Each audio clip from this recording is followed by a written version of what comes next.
Good evening, good evening, good evening. I am so excited. This is yours truly, Coach PBJ. This game called Life, and I'm excited tonight to be introducing you to two of my clients who have been working with me for quite a while now. And I'm so excited to let them share their stories and see how far they have come and why it is so important to have a coach, none other than Coach PBJ, Yes. in your life. We work together well. I'm just so excited. Excited. Did I say I was excited? I am really excited. So I want to introduce you to Sandy. And Sandy, you want to go Cornish or Matthew? Matthews. Sandy Matthew, as well as Angela Smith. And so I'm going to let them introduce themselves to you, and then I'm going to question you guys, and we're just going to talk about what we talk about. Y'all know how we do it, right? All right. Okay. So first, Sandy. Hello, my name is Sandy Matthews, and I am so grateful to this talented, knowledgeable, amazing woman who's been my coach probably for 11 years. You were trying to count. Yes, it's been quite a few 11 years. Yes. Wow. Since, yeah. So, should I talk about my work? Sure. Okay. I Tell them about how what made you start Okay. coaching, Yes. and then we'll talk about what Got you it. do later. Okay.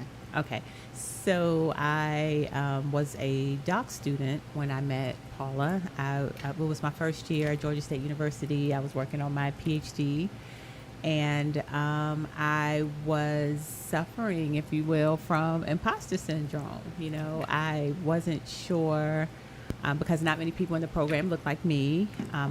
I didn't have a whole lot of college professors who looked like me, but I was in a very safe space. Georgia State definitely leans into social justice, and so I saw myself in a program, but still, PhD, I just didn't know if I had what it took to get to the finish line. So I was struggling a bit, and connected to Miss Paula, and we did a lot of work around feeling like I belonged. You know, I did have a place at the table. I had a story to share, and I found my voice, and I finished in 2015. So she's now Dr. Sandy Matthews. Yay! So that's my story. Thank you. Miss Angela. So I am Angela Smith, and I'm just so happy to be here today. So thank you for having me, Paula. You've been working with me since I think about 2016. Okay. Even though I have heard about different things you was doing before. Right. And I think that I was kind of scared at first to even, like be in one of your classes and stuff. So I kind of shied away from it. But I was so glad once I came to you because I was kind of at a crossroads. I had my master's in accounting. I was working for a university, but I wasn't just fully satisfied with what I was doing. So working through you, I was able to launch my accounting and tax business, Peace Financial, in 2017, January 2017. And you just was so encouraging to give me that confidence that I needed to go ahead and launch my business.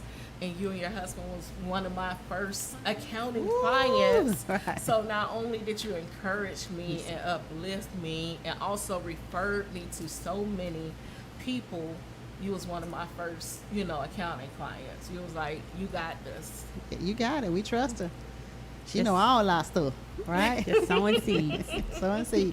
But Angela, and as of today, how far has that coaching practice taken you? What did you do today? So today was my last day at my 9 to 5. Woo!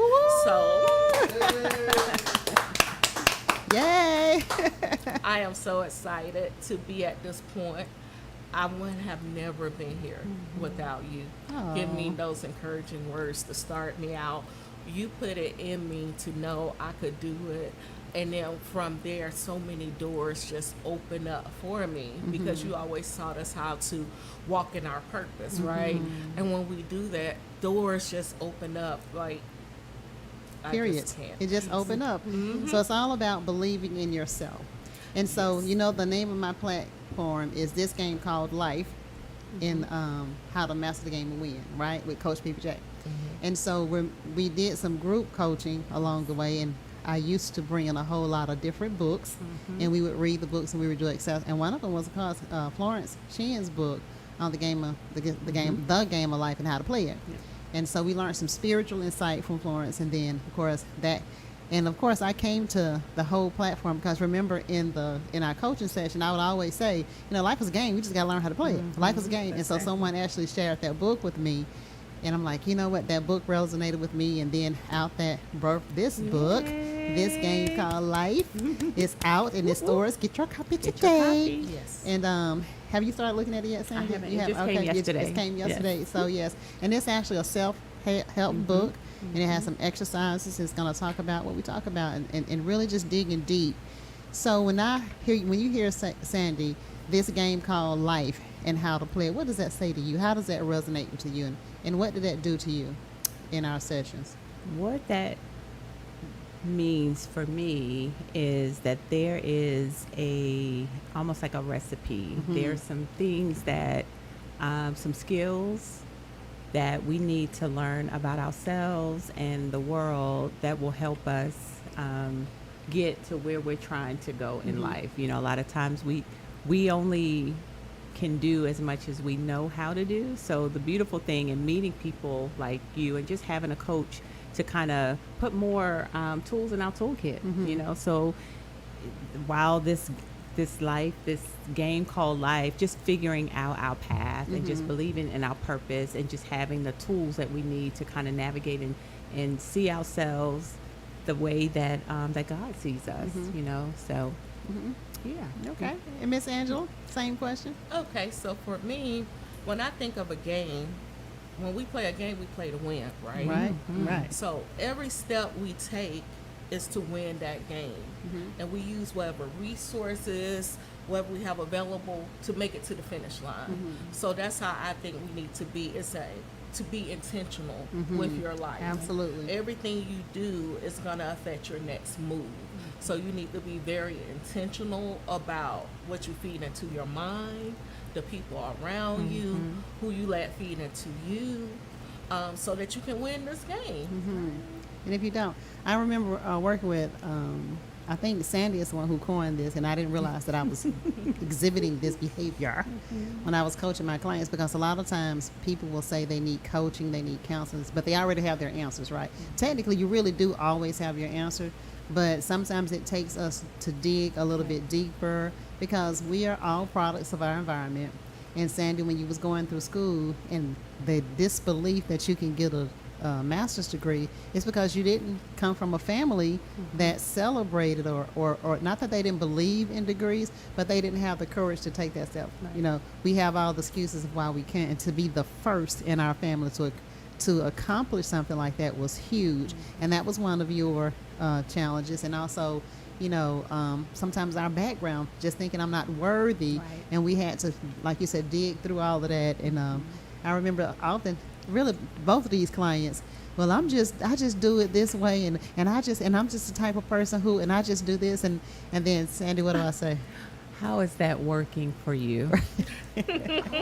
She would get us with that one, but it's so true, because we get caught up in our story, and so I was just telling her my story, and I felt like I was kind of laying it out, and she just listened very intently and nodded, and at the end of it, I was just expecting this, oh, I understand. You were like, okay, so how's it working for you? And my face, I was like, it's not. And you were like, exactly. But I borrowed that too, and so now I use it, because it's something to make you think about, how is that working for me? Because you often hear people saying, well, this is just the way I am. Okay. And how is that working for you? Right. Because and a lot of the times, the way we are is really not the way we are. Right.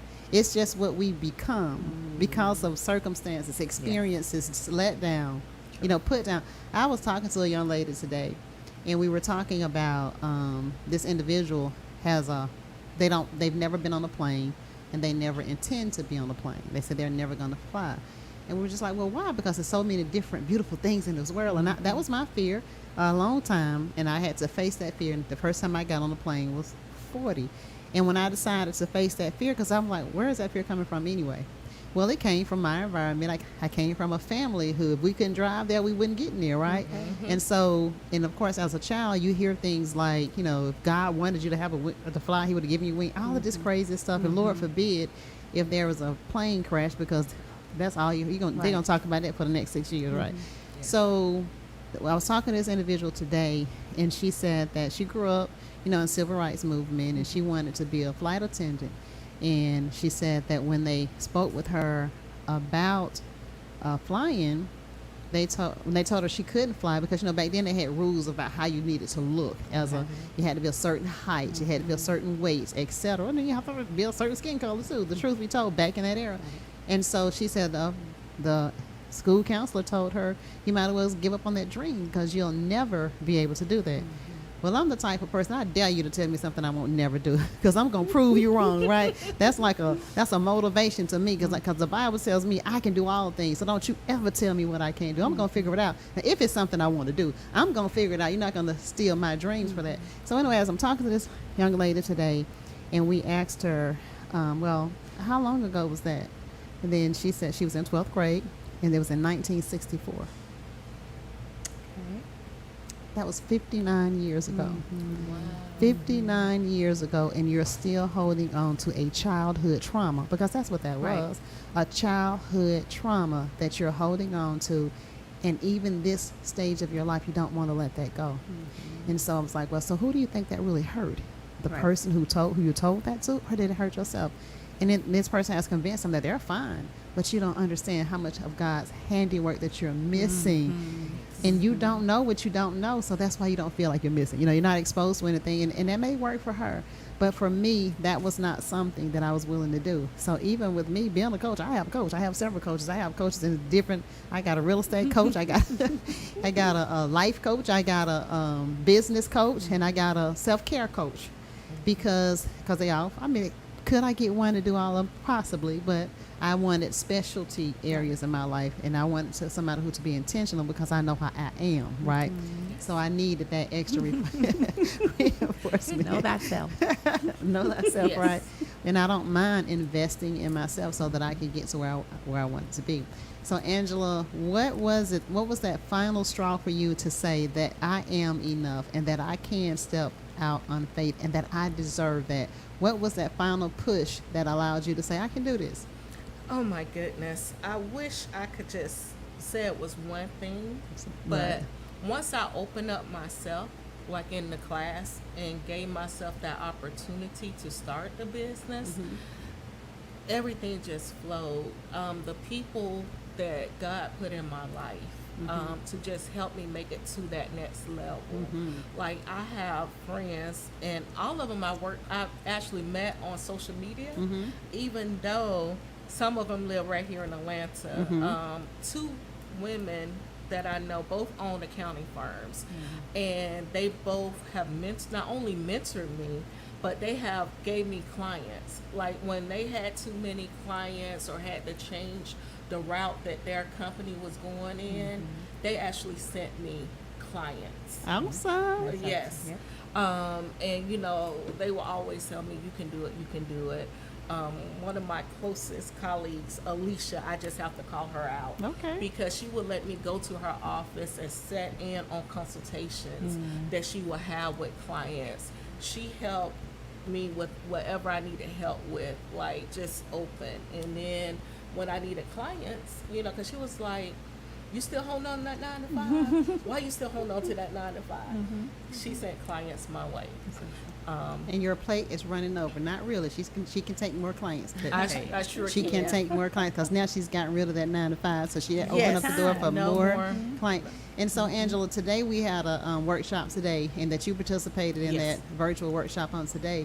And one of the things we talked about, one of the points I made is that you've got to surround yourself with like-minded people, right? Yes. And so Yes. that's what you just shared. Another one of the things, in addition to getting coaches, you had to change your circle, right? Right. And so when you have big dreams, you got to really evaluate your circle. And it doesn't mean that if I have to change my circle, that these people are no longer relevant for me. Right. It's just that my life has taken a different path.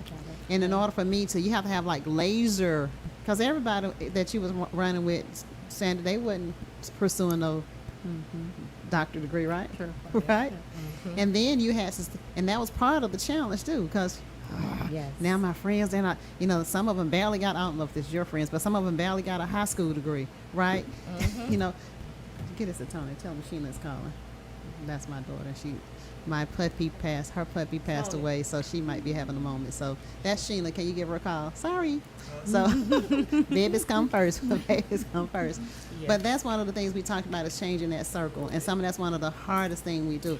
I mean, you can't tell everybody your dream. No. Because everybody, we talked about that, Sandy, even in some of your workshop, because everybody don't understand Yes. your dream. So tell me, I know I'm finna put on. Come on. One thing before we moved from getting your degree, because it didn't take her 11 years. 9/11. 7 part-time. I was going part-time. I was working full-time too. But I wasn't even working with you the whole time you was working on it. I came in, I think right around the time you was getting ready to, was that write your thesis? I think, now? yes. I was working on my proposal, my research proposal. Okay. It was right around that time. So what kept you coming back to Coach PBJ? Ooh, let's see. I kept coming back because I was learning new things about myself. I think before we connected, I had a pretty strong sense of self. But this identity as a grad student I was just really struggling with that piece. And so what you helped me to understand is that I was going to finish. Period. With a T, right? And not that I didn't believe, I think I did believe I would finish, but just having a person outside of your inner circle to really just sow and just believe in you and kind of understand, where I was coming from. Like even though you would say, how's that working for you? It was in an empathetic, somewhat compassionate, capacity. So I always felt just empowered, and you would just ask tough questions, made me think about some of my choices. I had already done some work previously, kind of connecting my why, like why I make decisions the way that I did, but just helping to kind of get past some of the trauma, and I was just growing all the time, and it was a challenge. I would have assignments, and I really love not just the one-on-one, but I love the group because we learned from each other. We read the books, we did the activities, we came back and chatted, and so I felt like, okay, I'm not the only person feeling this way. Like my sister's kind of feeling similarly. So I just felt supported, and it's like a well. You just want to keep coming and getting your water and getting refreshed. That's what it was for me. And so we started moving to the group, and I actually love groups for the very reason that you said, because you get to hear I'm not alone. I'm not on this island. And then you develop different relationships. And then you see that you're surrounding yourself with like-minded people. And then there's a level of accountability. Sometimes coaches get to sit there and watch because now y'all coaching each other, right? Because we're seeing that. And you said something. You said that a lot of trauma, a lot of things that we have to get over because we all have been through something. But the things that we've been through don't get to define who we are, right? This game called life, and again, the topic today, Angela, was what? Breaking boundaries to rewrite your story. Right? That's the name of a book. Period. That's going to be phase 2, right? So Yes. we're going to break boundaries. And when I got that idea in my head, breaking boundaries, I began to think, but boundaries are necessary. At least that's what we've been told, right?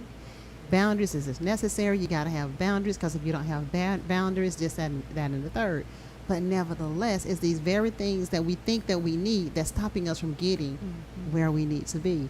So I developed a phrase that, I borrowed a phrase from Dwayne Dyer. It says, be open To everything and attached to nothing. Okay. Even your boundaries. It kills me sometimes when women say, I'm looking for a relationship, but I got my boundaries. There's a difference in keeping your values and letting down your boundaries, because our boundaries sometimes it's to protect us when we need protecting, right? But sometimes we have these boundaries up, I call them walls, and these walls are up so heavy they can't get in. Yeah. Right. Right. And so we were talking about today about taking down those boundaries, and we're walking through, Sandy, what these boundaries look like. Angela has signed up to go further.